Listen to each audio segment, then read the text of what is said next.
Here's how you can convert your SPayLater balance to ShopeePay in just a few quick steps. First, open the Shopee app and make sure you're logged into your account.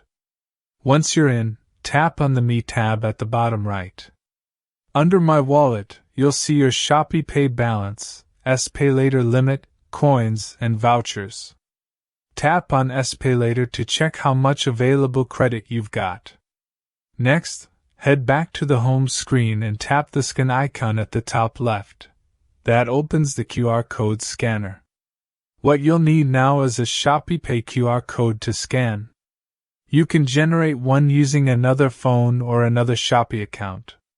That second account becomes the receiver. Use the SPayLater QR scanner to scan that ShopeePay code. This step lets you sort of send funds from SPayLater to a ShopeePay wallet.